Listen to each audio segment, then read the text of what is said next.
Today's episode of the Rants of Izzo show is brought to you by Spreely Media, all things free speech and speak freely. Are you looking for shows to enjoy that are not just those normal talking head type garbage shows, you know, because everybody's got them? Look, we got the Shannon Joy Show, Pete Santilli, us, the Rants of Izzo, Monday through Friday, Wayne Dupree, Evening Rants, Zoloft with Lonzo, and more. You want to look at more content? And you're like, man, okay, this is okay. It's good. How about some videos? You got, it's Christy Nome in a cowboy hat. Okay. Look, you got Report and Opine by Eric. More of our stuff. This is the smart version of YouTube, all that crap that you know you shouldn't do. Even though we do it anyways, because whatever, we're creatures of habit. And then there's a social media platform. Listen, here, go on Spreely.com and check out the social media platform where there's all, you can say shit like Michelle Obama's got a big old nasty 9-inch hairy cock and no one's going to do anything and censor you for it. Also, today's show is brought to you by Flex Your Feminine at flexyourfeminine.com. As you can see, what would your body look like if you trusted the divine design of your biological blueprint? Do you ever ask yourself that? Well, if you got any questions, go ask Kayla. FlexYourFeminine.com. She's joining us today. Let's have a show.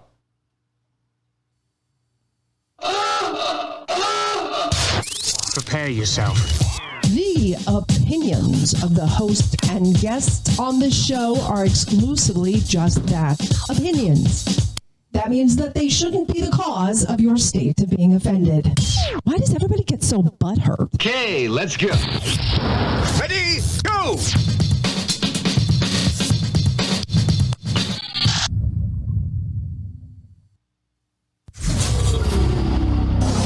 Sit down, shut up, and pay attention. This is the Rants of Izzo Show with your hosts, Dominic Izzo, from porn to politics. We touch every third rail we can find. You might want to put your headphones on so your mom can't hear this. It's been called the most entertaining 60 minutes on the internet, and it starts now. Let's do this. I don't know why I'm freezing today, but it is what it is. It's like all the technological gods are working against us. Are we coming up into Mercury retrograde again? Are we really? Oh my gosh. Bev, do you have any information on those Mercury retrograde dates?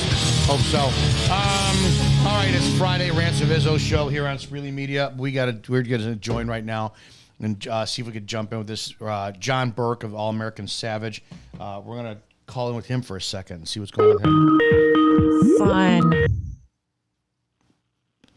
Hey, and what's going on, America? Welcome back to the All American Savage Show. I am your host, John Burke. Sorry for that rushed intro. I was just getting Dominic on the phone here. Dominic, you there? We are there. Can you hear us okay? Yeah. What's going on, man? Sorry, I just got into the office. And I was like, man, I need to see what Dominic said. And I saw you messaged me on Skype. So sorry for that. Sorry for the rushed intro. But how are y'all doing? We're I don't know. We're celebrating because Trump won, and isn't that what we're supposed to do? Like, isn't my life supposed to be unbelievably improved? And next to the Lord and Savior Jesus Christ coming back, my life is now complete. I don't know. I guess that's what's supposed to be. We're going Super Saiyan mode. Yeah, I just, people, it's going to take some time. Like, here's the thing. I'm not disappointed Trump won. I'm really not. I mean, clearly he is a much better choice than Kamala. It's just like, he's just not what I wanted representing at least my beliefs in the White House. But I am glad to see that we potentially are going to take the House. We took Congress, or we took the Senate. So, I mean, if we wanted conditions to be at least somewhat better, this is the best that we're going to get. I mean, this is literally the best you can get. So I'm not going to complain about it, but it doesn't mean that for the next 4 years, we're not going to call balls and strikes on them. I'm not going to be like one of those Democrats back during, when Trump got elected. It's like, well, I hope we fail. Nah, I mean, I think Trump, we talked about this on the show today. Like we said, balls and strikes. His first appointee he taps, Secretary of Chief of Staff, Susie Wiles. I don't think a lot of people knew who she was, and they do now. And this goes to, and I apologize for dominating the conversation, but I want to get back from y'all. Well, motherfuck you later. Don't worry about it. So the thing is, though, it's like, this is what I'm trying to get people to understand. It's like, look, you can criticize the actions of the president. In fact, you should be criticizing the actions of the president because, like I said, Trump does listen to the base. I've seen him do it multiple times. But I don't see MAGA criticizing him on this one. Maybe they don't know yet. Maybe it takes some time to get the word out. That's what we're doing to like, you know, I go to my following with this like, hey, look, guys, these are the facts. And they get so mad. So it's like, yeah, because you're not lockstepping with MAGA, and I'll give you, I'm not blowing you in any beans whatsoever, but you're one of the first people towards the end of his last presidency where I was a bootlicker. I'll never. I'm like, Trump, it's great. I was too. Yeah, then I started looking at your stuff. I'm like, all right, John's starting to point some stuff out that I'm looking at that I should criticize. And this time around, I agree with you. I would have blindly supported Trump in his first election, all this. And this time around, I'm going, all right, you got elected. I know what you're about. I know your rhetoric. This time, stop your shit. Stop with the Trump, your base and insulting women. Do your job. I want to hear what you have to do. So this time, I'm going in a little bit more critical and harsher on him. So I agree. I think we need to. Yeah, go ahead. Oh no, I'm just agreeing. I'm just saying I think we need to. I think it's really it's not very honest or in integrity of us if we don't hold our side, quote unquote, whatever that means, to higher standards. Because like, how did we end up with all these rhinos that everyone's surprised by? Because we stopped holding everyone to higher standards, and that always starts at the local level. So I agree. I fully agree. Yeah. And I think, to speak more to what you're saying, I think now that more people like, I woke up, Dominic, both of you, you woke up, you see this, you're pushing this to your audience, and it's not a message that a lot of a MAGA initially thinks of in regards to like, hey, Donald Trump is Hitler. That's not the message. The message is like, look, these are the things that he's doing wrong. We should be pushing back. If you want accurate representation, then you have to push back, and not with the pushback in the intent of we just hate Donald Trump because he's a conservative, but more so with the pushback of like, we don't want a pro-China lobbyist as the chief of staff. Do you know what she's going to usher in? What potentially she could. I wouldn't care if that was a liberal in office. I don't care if that's a conservative. I don't want that in my White House. And Trump has done it. And we have to take it to MAGA and say, look, he listens to you. Here it is. And I don't see leftist MSM reporting on this heavily, not yet. And the right's not going to go near it. Right MSM won't touch this. So naturally, if it comes from a leftist source, they'll be like, oh, it's bullshit. Because when I looked up these sources, and they were from a lot of leftist smaller publications, they actually linked the sources. So it's like you have to filter through the bullshit of leftist media. But if they do have linked sources to these FEC filings and stuff, it's like, no, this is legitimately true. But people don't go that far. I posted this on Facebook. Oh, my God. Instantly met with, so we shouldn't be doing business with China now? I'm like, are you kidding me? No, we need, what we have? And I've said this before. You're too smart for the stupid people out there. And you have people like you'll bring up a policy issue. And I've said this a million times. I voted for Trump, and you could ask me one policy I support, and I'd be like one of those frozen deer in headlights people, because I don't know. We have the people like me, middle America, who are concerned with making money, riding our motorcycles, going to the gym, eating pizza, having sex with loose women, all this stuff. We are the ones who are like, all right, I don't care about his policy, but I care about unity, because as conservative as I am, I do not want to walk out front of my door and get in a war with my liberal neighbors. I love peace at all costs.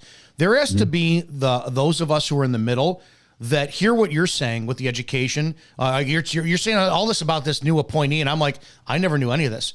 So how do the people like me consume this? And then, no, hold on, Dom. I didn't know it either. All I had to do was look up the name and then just do a little deep dive. How do we translate that? How do we translate that? Because you have the big gap is people who are educated, and then it's a huge gap to those who are like, all right, we just want peace and solidarity, and then the ones who don't fucking care at all. Right. So that's a big problem, is actually bringing this education to people like me, where I'm just not going to lie, I'm not policy educated at all, but I still have a say in this country, and it's and it's overwhelming when it's you need to blindly support our side no matter what. It's like, no, motherfucker, we need to have a conversation. That's where the frustration is. Yeah, and the conversations need to have space for nuance. And I think that's what it's probably what you're saying too, John, is like, it's more than just understanding the basics of policy or data interpretation. It's like, there's a lot of nuance to these conversations, and policy is going to be directly correlated at some level to morality. And everybody seems to have their own definition of morality and good and evil these days. So we got a long way to go, but I think at least this win in conjunction with the Senate and the House, like, we have started to turn the ship. It's going to take a long time to turn this ship, but started. I agree. So I'm waiting to see. I'm thankful. I'm thankful for that too. Quite honestly, I'm not like I said. Being that Trump wasn't, I was more DeSantis. But for me, it was kind of like, I'm not going to sit here, and I'm glad the left got beaten. How they got beaten is irrelevant. Whether it was with DeSantis or Trump, I'm glad they lost. I would prefer DeSantis, but here we are. So these nuanced positions, that's where we're at now. But the problem is, I don't see a lot of people in this space, like right now. I'm not talking about us, but in this space of time. I don't think those conversations are going to happen. And that's when they should be happening. What's when they're crucial is once Trump is picking his staff. This is when if there was ever a most crucial time for people to say, okay, you give the Holy Trinity blessing. It's a good person. I hear Rubio's running on this one. It's whatever. I mean, he is what he is. But it's like, that's when the base needs to start getting loud to say in unison, like, hey, either we really like this guy or we really hate this guy. Because you're never going to see a lot of in the middle. It's like, okay, you know what? We'll do it versus this is a horrible human being. Like if Trump tapped Romney for something, the outrage would be, through the roof. I'm just looking for. Am I the only asshole who's looking forward to January 6th? If it gets that, well, no, it's that far. No, this is my logic. This is what I want because I'm a misogynist fuck, and I admit it. I can't wait for January 6th to come up. The person who has to certify the Electoral College votes is Kamala Harris. And watch her just go, hi, now certify. It's going to turn from a cackle to a cry, I hope, proving why you broads should never be in office. I think she's going to do fine. I will say this. The only reason the Democrats are handling this election so well is because of January 6th. They know damn good and well. Like, there are certain moral Rubicons even they won't cross. It's like, we'd be really hypocritical if we pulled a January 6th or whatever the case. And we're still not there yet. But look at their Twitter base. So I don't know. All of their big blue checkmark Harry Sisson shits are all going, oh, we don't know. We need a recount. He cheated. And if anything, I don't want to go back down that conspiracy theory shit. Oh my God. But if she's now 10 million votes behind, about 12 million votes behind where Biden was in 2020. So it's kind of like, do you guys not see maybe there was some shenanigans that went on? I don't know. Well, the shenanigans part, though, this is where you talked about nuance of a position. The biggest thing for people like me is like, it was like, do you believe in the election being stolen? It's like, look, I'm an evidence guy. I got to see the evidence. Like, I cannot just sit here and make a thing. It's like, yeah, it was stolen. And then they press you. It's like, well, how do you think it was stolen? It's like, well, I just got that feeling because of the votes. It's like, okay, but most people would say I need to see some evidence. Bro, I sat down and I looked at the electoral map results from 2016, 2020, 2024. If you look at, we talk about those 80 million, where did those 20 million votes come from? If you look at between the 2020, 2024 election, you'll notice that California for Kamala was down by 6 to 7 million. Mm-hmm. Yep. Now, California had mail-in ballots. This is 2019. We were in lockdowns.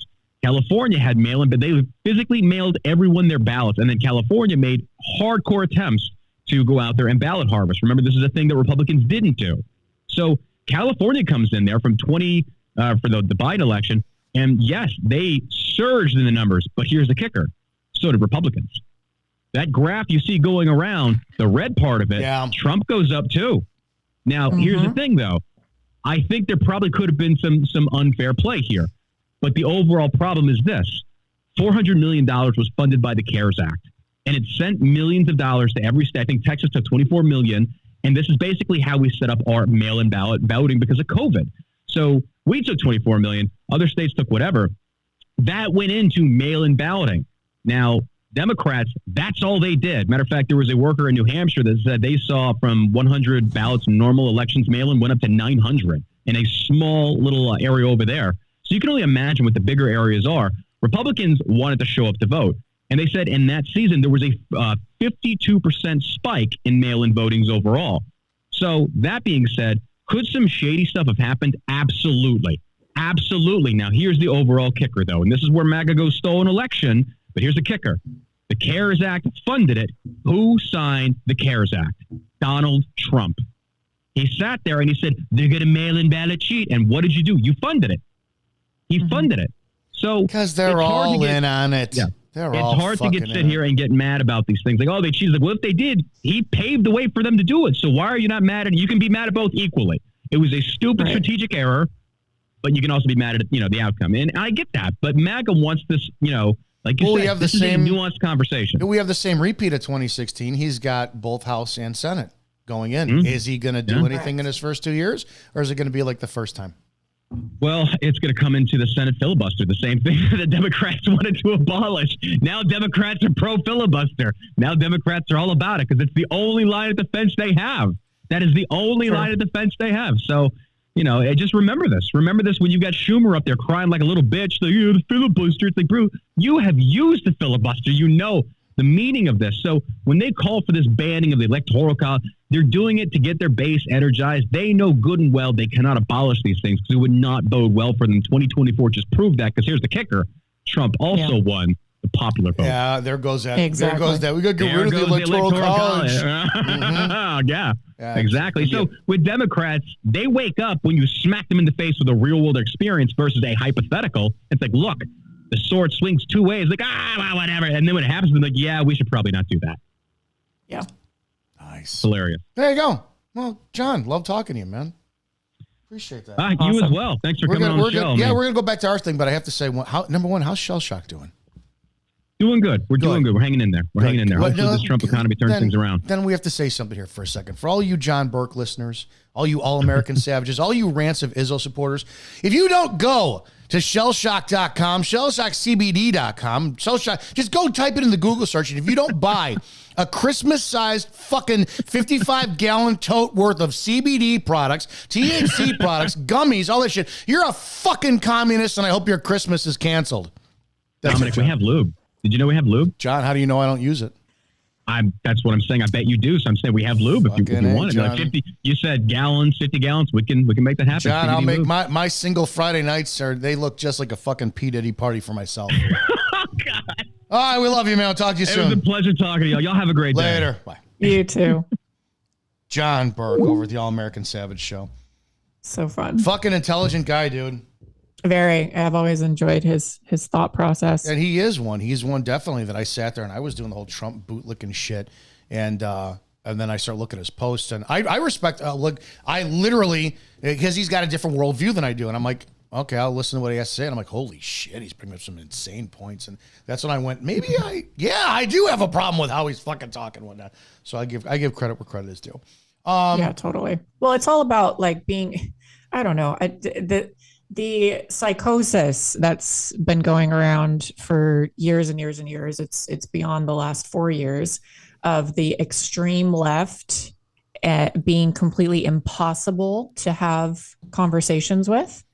And there's some on the extreme right that are impossible to have conversations with. And it's not about, compromising your moral code in order to quote unquote get along, or tolerance. It's about being human. And understanding that we all have different worldviews. You're asking and different experiences. So I really enjoy conversations like with you, with some other girls that I have podcast guest appearances on, John, the people who can hold space for the nuance of conversation and share different ideas, because how do we get out of the echo chamber? Again, I see this all the time. My mother was a Democrat until Obama. My father's been a Republican his whole life. Even my Uncle Jimmy, when he was alive and he would come over. Now, I never, ever got involved with any dinner talk politics. Just never. Because I would get my ass smoked by my father and by my uncle. My uncle, it's just the dynamics of who he was as a person. He was the youngest of four, the baby. My mother was 6 years older than him, and then he's got his brother who's 10 years older, and his sister 13 years older. All this shit, and so he's the baby, and he was a sweet man, and he was a very jovial, 6'3" and jolly, but when politics came to place, dude, he turned into a fucking psycho. And it's like, okay, I would never talk to him about that.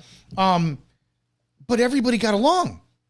And there was no hatred or whatnot. Now, I said this, I think I said this a couple days ago. It's like, it blows me away how the era I grew up, you never told anybody who you voted for.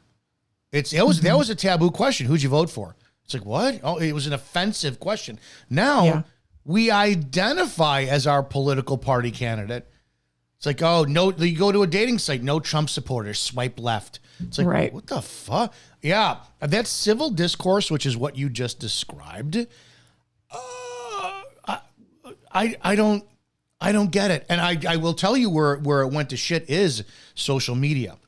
And Agreed. the specific thing is how you interpret somebody's words via text. I noticed this where when I first, so Facebook for me, after MySpace was great. All we did was post funny shit.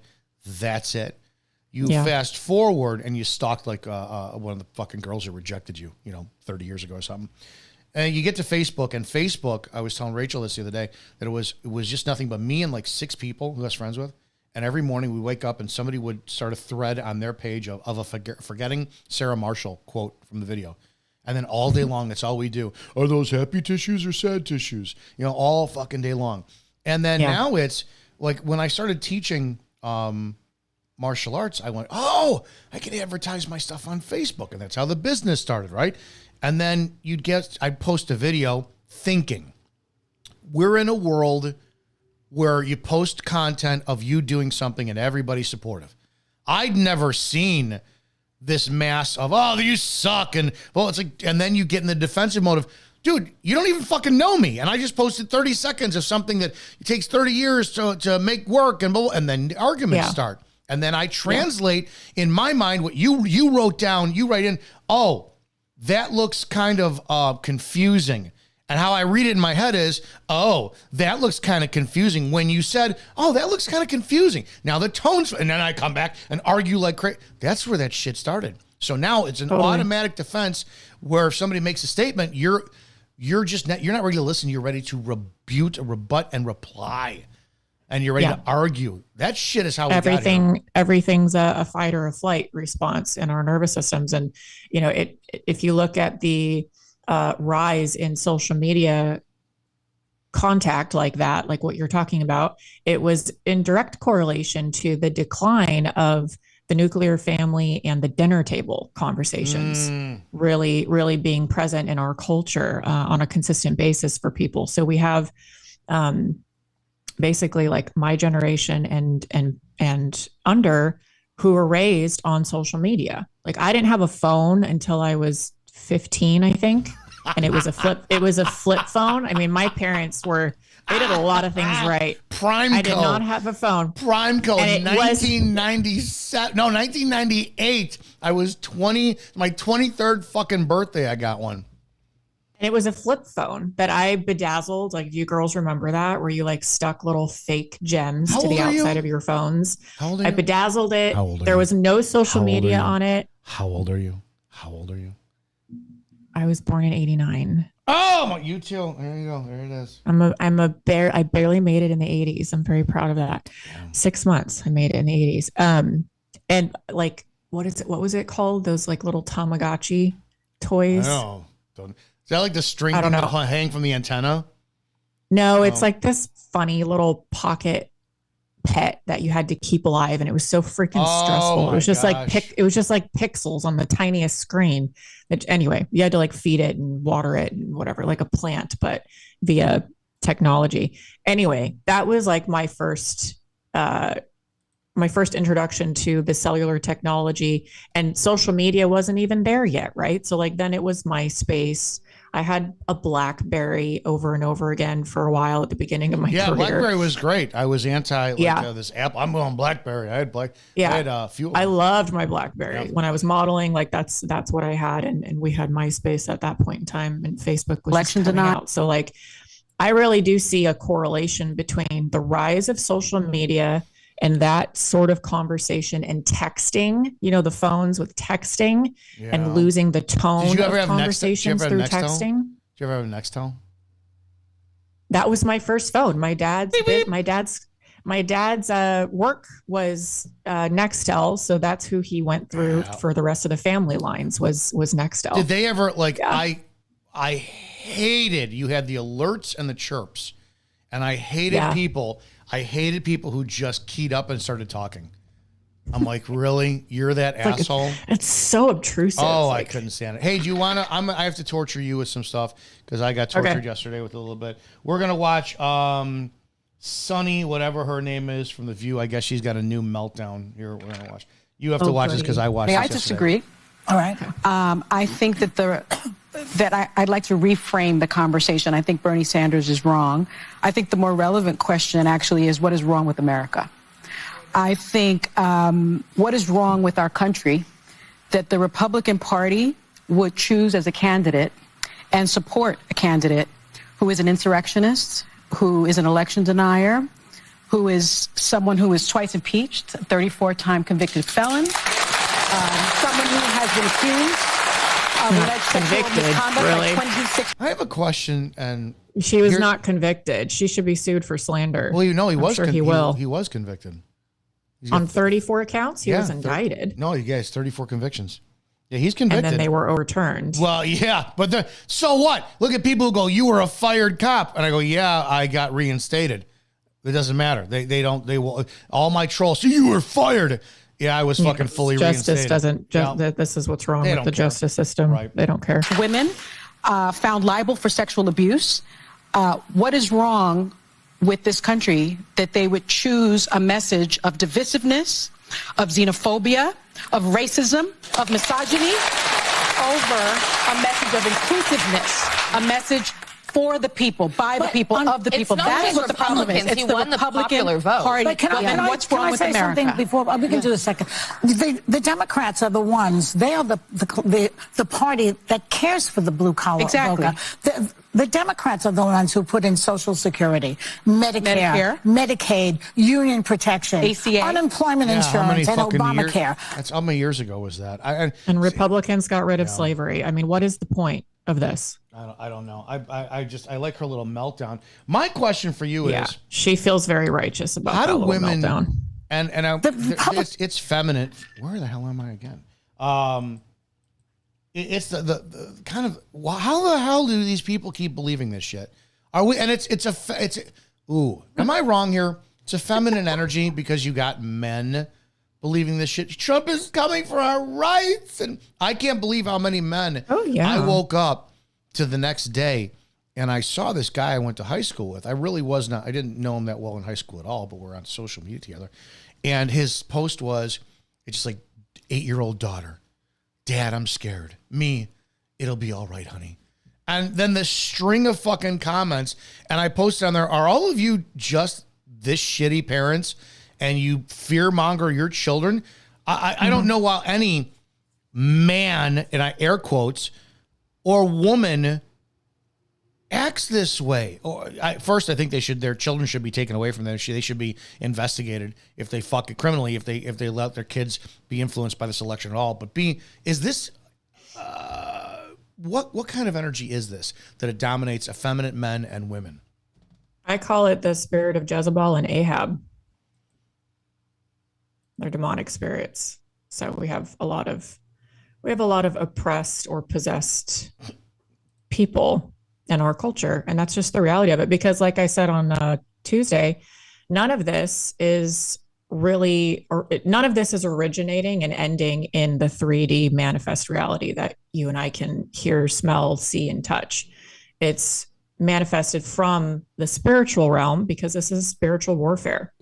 So this weak, emasculated, effeminate man energy and this overbearing, domineering, hyper masculine, toxic masculine women energy is directly correlated to the energy, the demonic spirits of Jezebel and Ahab that I see in scripture. It's the clearest that it's ever been to me, honestly, the clearest that it's ever been to me. And you have Ahab, who was a completely effeminate king and basically sat down and let his queen Jezebel, who was literally, all she wanted was to be surrounded by eunuchs, which are castrated men, literally. Yeah. So, and she wanted to kill all of God's prophets, and like the parallels get really creepy. Like she wanted to closed down, and she did close down like all of this, the spiritual temples, the schools all had to teach her curriculum. It's a very interesting story and historical context. If you all want to look into it, it's very enlightening and reminds us that there is nothing new under the sun. We are experiencing the same demons and principalities at work in our spiritual realm, manifesting on our world and our political environment that were present 3,000 years ago. New days, old demons. Oh, I didn't tell you. We watched it. We watched Nefarious. You did? Yeah, we watched it that night. Last Friday night, Rachel and I watched Nefarious. It was like fucking, it was pretty good. That the actor who was from Boondock Saints and a couple other things did a great job. Didn't he? Job. Yeah, great job. I'm surprised like they let the cat out of the bag. I'm not going to ruin it for people, and how it ended that way, like with him, and in the how it affected, whatever. I'm like, yep. Yeah, and then I saw it was good to see. I don't know. I said good to see, but Glenn Beck. I know he's very faith based. I have to wonder, did he have anything to do with producing the film? Because he's very. To be honest, I don't know that. I know that he was obviously in the ending, and he did a lot in the promoting of the movie, but I don't know that if he was part of the production. It's possible. Yeah. When he was like, I was involved with a spirit for a little while, and then that was it. I'm like, oh, it doesn't go away on its own, man. Oh, that thing's on vacation. No, it doesn't go away on its own. Not at all. No. Yeah, it was a good movie. It was worth it. Anybody haven't seen it yet? Yeah, I agree. I've seen it like 3 or 4 times, and I get chills in certain parts still, as it's just so, it's so true. The truth will give you chills. I don't know. Yeah. I'm done. If that answers your question about, where this effeminate, emasculated energy comes from, that's the way I see it. Fucking soy or the well, it's so how did it get there? Meaning like so these principalities, they can't just affect or inhabit or possess in worst case scenarios without quote unquote our consent. So there's, like you and I have talked about before, there's a lot of different ways or portals that we let them in to affect or oppress or possess us. So that's why you need Jesus. It's why you need the covering of the Holy Spirit and your guardian angels, because we all have a guardian angel assigned to us. And you got to be really careful about your intentions and what you choose. Things like very obvious, like don't play with a freaking Ouija board. Oh my God. Right? Like that seems so obvious. Dude, I said it. I was dating somebody 2016 and it was okay. And at one point, a couple months into it, we go to her childhood home where she grows up and she's like, yeah, this is where, I play with the Ouija board. What? Mm-hmm, exactly. What? We're done. We're done. Yeah. So that's kind of like an obvious one. And there's a rabbit hole that you can go down of different ways that we can knowingly or unknowingly consent. And Nefarious in the movie, he kind of talks about this, the ways that they start very, very small in getting the individual's consent, their free will, because free will runs natural law that God ordained. So they have to have your permission or your free will to play this game with you. And they will start very, very small. It doesn't start with a Ouija board. It doesn't start with satanic ritual abuse and sacrifice, but they will start really small when you're a child, and then they will continue to push those boundaries. And anything that breaks God's law is a portal. And that's what they're looking for, is how many portals can we get this person to cross over and play with us? I just no. Man, do you remember I remember it was Kevin Snyder's house. Holy crap, I had to be 86. And there's like 4 of us in the I love basement. that quote, Bev. Sorry. What'd Bev say? She said, the spiritual chills, the goosebumps you feel when something resonates with your soul, truth vibrates at certain frequency. You won't just hear it, but feel it too. Yeah, I always call them God bumps. Oh. I love that quote. It's good. I remember where Kevin Snyder's house, I had to be like 6 years old. Oh, and there's a bunch of us in the basement, like 4 or 5 of us in the basement. And it was, and I don't remember. I know I was not involved with this shit because I'm like, no, I'm done. I'm out. And they were playing Light as a Feather, Stiff as a Board. And then they're like, you gotta go say bloody. Like the shit the girls play, we did it too. Right. We were supposed to stare at a crack in the basement concrete and fucking say Beetlejuice 3 times. No, that was like way, all that kind of way stuff. Way before that. But I don't know how old I got me see how old the movie was. Let's see. 87. How old was I in 87? 12? No, I was -2. No, it wasn't The Gate, because The Gate, I moved in 86. So there was some movie that came, maybe it was Ghoulies. Holy shit, I got to look at this, because there's something specific about this.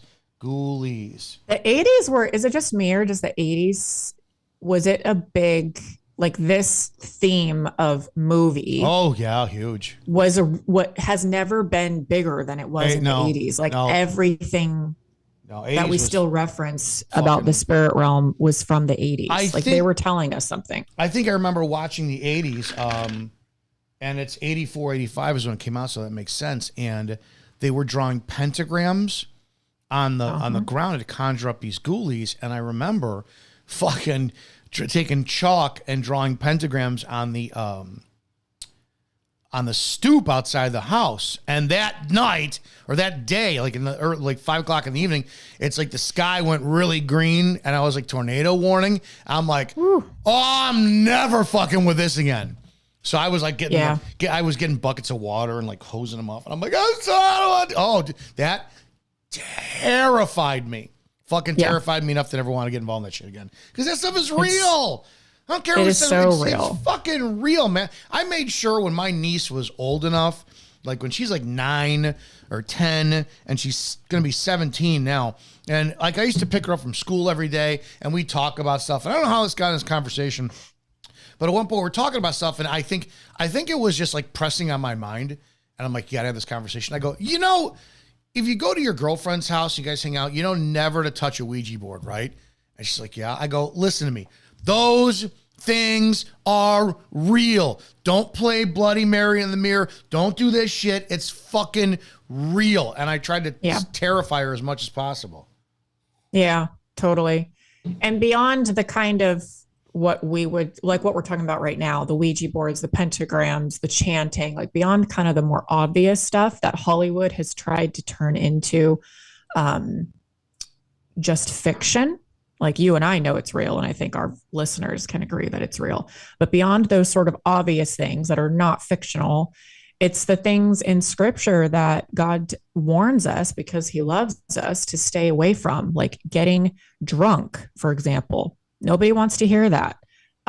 Being a sloth and overeating, not taking care of your temple, like not taking care of your temple, your body is a way to weaken your immune system, not only physically, but spiritually.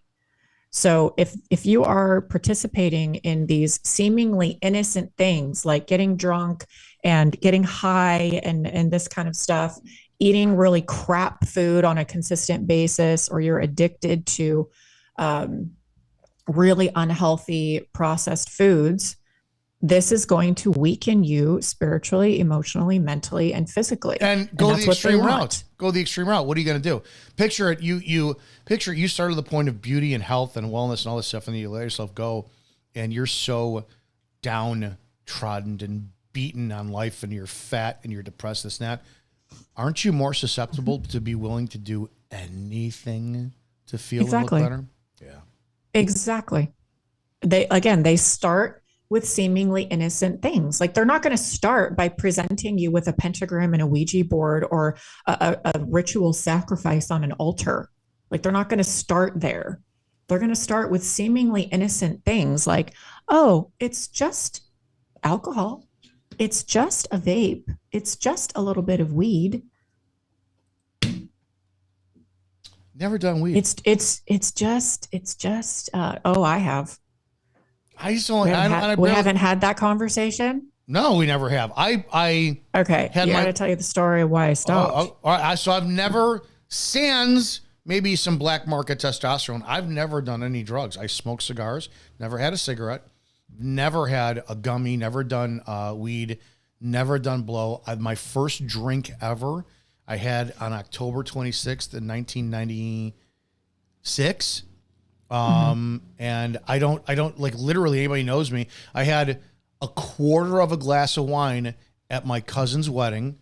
And the last time I had any alcohol before that was probably 3 years ago. I've never had a problem with alcohol. I just don't like the problem is I'm what you shouldn't do, get drunk. When I'm around my sisters, it is holidays only. It's only typically Thanksgiving and Christmas Eve. They pour shots of Jaeger for me, and they're doing shots of Diet Coke because they think it's fucking funny. And I finally caught on a couple years into it. I'm like, oh, that's why you fuckers aren't drinking. So I don't drink. I barely drink, and I don't smoke anything else, but because I don't like feeling out of control. Yeah. Well, that's the thing is you feel out of control because you are, and you're opening up the door, the portal to be controlled. That's the whole thing. So anyone who's like craving that feeling of, I just don't want to be in control. I love the feeling of being drunk and high. It's like, okay, look into that a little bit more. But for me, like I got introduced to marijuana when I post-divorce during my season of life I've told you about before, where I was very much in my feminist hyper-masculine era. And it makes a lot of sense why I was like, I think it was Bev with that quote was talking about frequency and resonance. Like I was so in my hyper masculine for survival that I resonated with the feminine frequency of weed. It's not a healthy feminine frequency, but weed actually has a frequency. And everything in nature always seeks balance, seeks homeostasis, right? So trying to balance out on a resonance level, subconsciously, I wasn't aware of this at the time, but trying to balance out my hyper masculine tendencies in every area of life, weed was this way for me to let go and release the hustle, release control, right? Like we were just talking about.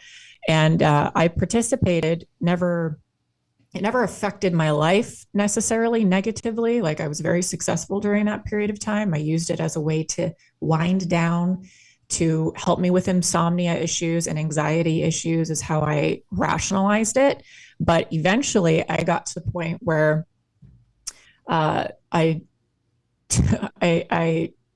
took a hit of a dab one night, and basically Dab was that's the wax, right? It's not the smoke. Correct. Okay. Yeah. It's like one of the strongest ways that you can do this crap. So and it wasn't the first time that I'd dabbed, and it wasn't like that was new to me. It wasn't a new strain of marijuana that I was dabbing. So anyway, all things relative, like everything was normal. And I started hallucinating. Some people would say, I think it was real. I don't think it was really hallucination, but there was a demon in my house. It's not a hallucination. There was a demon in my house. It's not a hallucination. Exactly. And I was on my floor praying to God to get me through that. And he did. Of course he did. But I never touched that shit since. Well, that's what they call it. I moved devil's lettuce. I moved out of that house. You what? They call it devil's lettuce. I moved out of that house. I moved on with my life. I got rid of everything that, represented any of that season of life. And I just, never looked back. Haven't touched it since. That was like beginning of 2018. Yeah. Best decision. One of the best decisions I ever made was leaving that stuff behind. And a lot of people are kind of waking up to that, is like, well, why are we trying to legalize the devil's lettuce federally? No, I'm not fucking smoking that shit. Get that out of here. Let's make it easier to have access to, and just dumb down the population and open portals so that our people aren't of their own minds. That makes sense, right? I'm not touching it at all. No. Ever. Don't do it, guys. I don't know. I don't want something that's going to like I knew people, you got to do mushrooms, man. Opens up. Are you out of your fucking mind? Like, I know that I will never do hallucinogens for a very stupid reason. As a kid, grammar school, I remember the visual, which had me bent over. I was on the school bus, uncontrollably laughing so hard tears were coming out of my eyes. I had to be in like third grade, where I didn't know what acid was. They had no idea. But somebody explained to me that acid gets into your system and it makes you hallucinate. And they told me this urban legend of a guy who was smuggling acid onto an airplane, and he had a strap to his leg, so all of it, and he was sweating profusely. And I'm like, okay, whatever. And it's absorbed into his system. That didn't scare me. None of it scared. But they said that he's now in an insane asylum. And this was 30-something years ago, 40 years ago. She's got to be long dead, even if it was true, because he is kept in solitary because, and I swear it still fucking makes me laugh, he thinks he's a glass of orange juice, and anybody who comes near him will tip him over and spill him. And the fucking, that's it, right? The fucking cackling I did. I couldn't breathe. I'm like fucking 8 years old on the bus. I am fucking roaring laughing, thinking about some guy going, no, just fucking screaming because he's going to get spilled over as a fucking glass of orange juice. So I went, I don't ever need to do that shit. Don't ever need to do that shit. I'm picturing the that big picture, the cartoon of Kool-Aid Man. What is that? Thank you, Kool-Aid Man. Yeah, exactly. I'm picturing, but orange juice. I don't need to do it. And you compound that with, I keep saying, now I have had this thought specifically, if we go back to one of my favorite topics, which is 13% of the population committing 52% of the violent crimes. I think that the black community is strategically targeted by Satan more than anybody. I really do. I've said, you go to a black church, you see some serious worship. You see me in a Christian church where the pastor's like, yeah, raise your hand. And I'm going, I don't do that shit, man. I come from Catholicism where we kneel in somber solidarity and you're supposed to be joyful, like praising. Little soldiers, right? You're supposed to be, and it does not compute with me. It makes me feel incredibly uncomfortable. You go to a black church and it's like they are praising Jesus like no other. I think Satan hates it so much. What does he do? He floods their community with fucking weed. He floods their community with predictive programming, rap music with lyrics and vibration and frequency so low that it just programs them into debauchery. So it's like, I think all that stuff is gateway shit, man. 100%. 100%. Yeah, 100%. I agree. And it's, people say, oh, the system's broke. I'm like, it's not broke. It's actually operating exactly as he designed. It's the way he wants it. You have to break it. That's the goal here.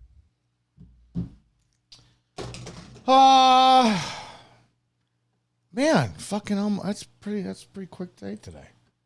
I know. We're time to go, but whatever. I don't. Oh, that's what I wanted to ask you yesterday.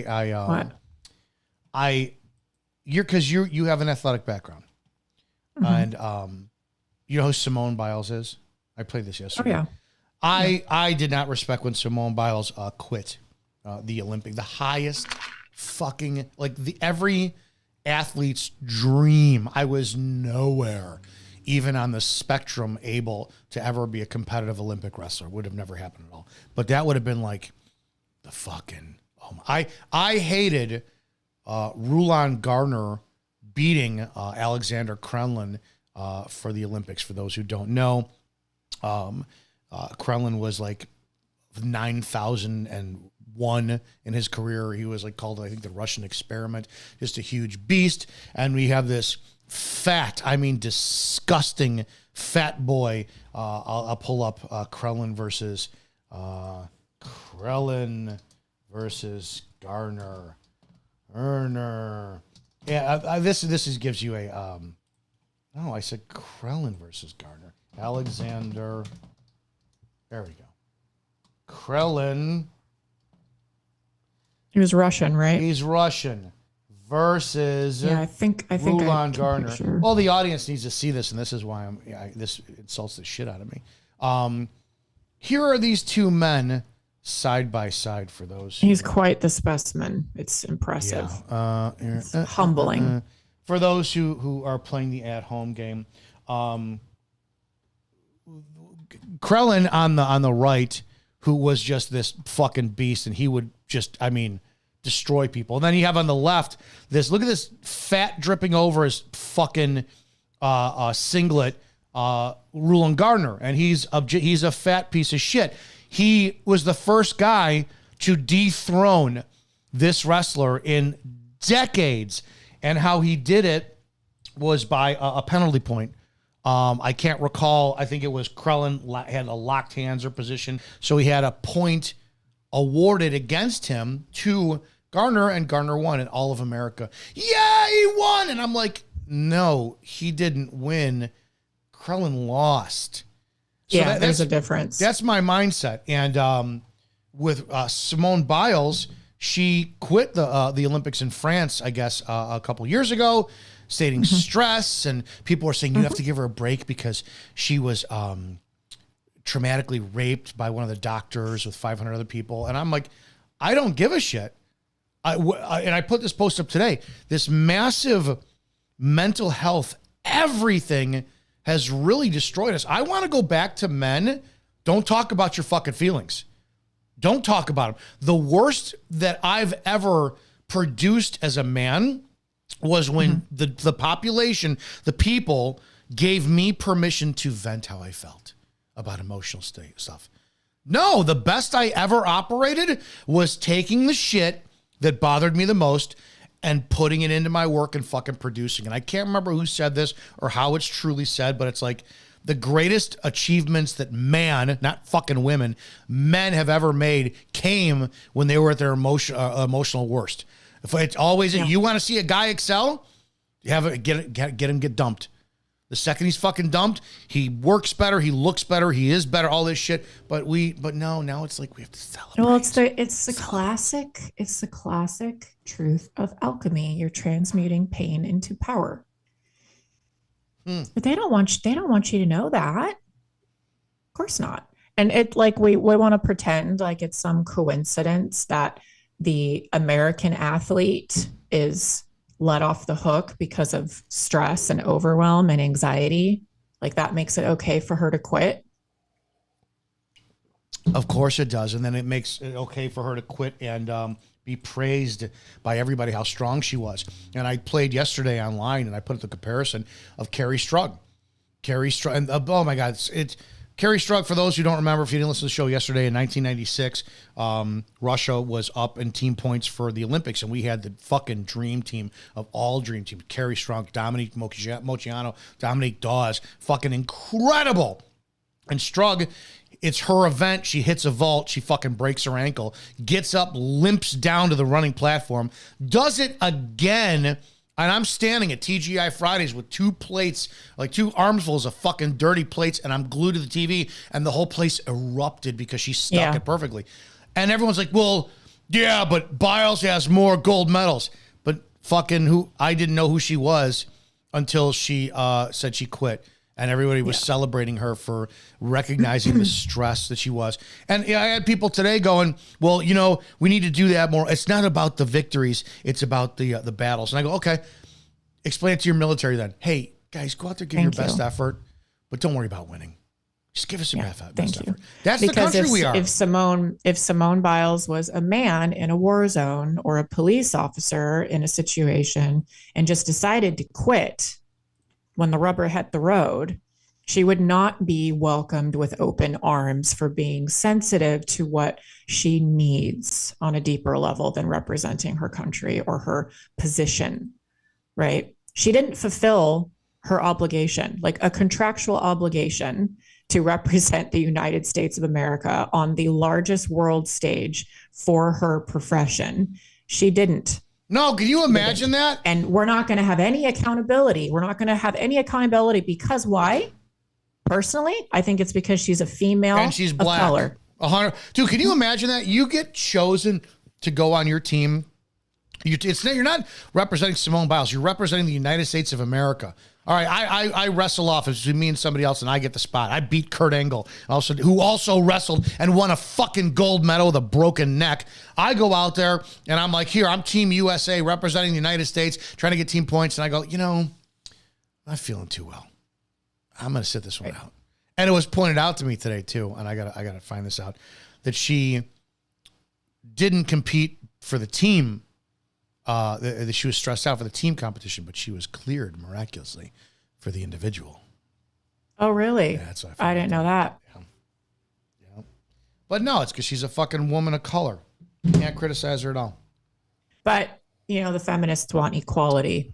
Fuck everything's equal. But a white male in the same position making the same excuses for leaving his contractual agreement would not be given the same understanding. So it's bullshit. Eat your fucking feelings and go to work, man.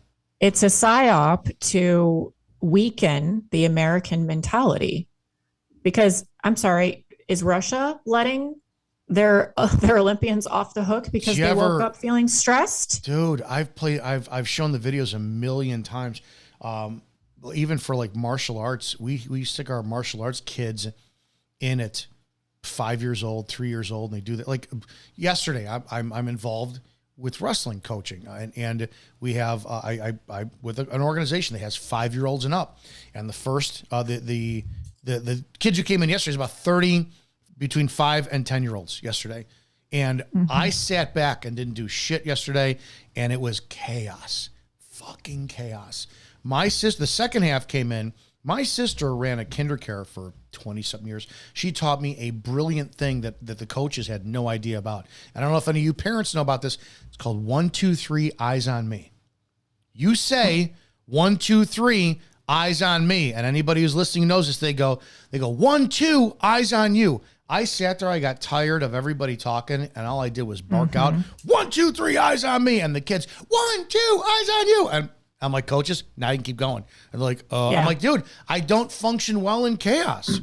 Not at all. Nobody does. That's why the Matrix and the elite cult that runs this world keeps us all in chaos, divide and conquer. The last thing I'll say about the Simone Biles thing and the whole BS about equality is, instead of promoting this psyop of surrender under stress, why aren't we giving our athletes, our military, our police, and our citizens skills for stress management? Oh, no. Why do we jump to surrender? I'm just going to quit because I'm too stressed. You mean like working out properly? Writing? Why did it? No, that's a conversation for a different time. But how did she get so bad that she had to bail? It's not a like that process. It's a no, it's parenting, dude. It's a compounding thing her entire life. And we know she's been through stress and she's been able to handle it, but it didn't just happen that one particular day. I don't believe that. I don't believe that she just woke up and all of a sudden she's just going to quit and not represent her country. I've never quit anything. I mean, it was people. You should try that, motherfucker. I ran for office in Chicago, knowing I was going to lose. Couldn't even get on the ballot, and I continued to run as a fucking write-in. I don't quit. They attacked my family. They attacked me. They fucking made up lies. All this shit. And no, I don't fucking. I don't understand the quitter's mindset. I don't, because to me it's associated with one big fucking word: regret. Can't do that. All right, flexyourfeminine.com, guys. Go check that out if you are sick of how you look and feel. You want to be a lot more in your feminine excellence.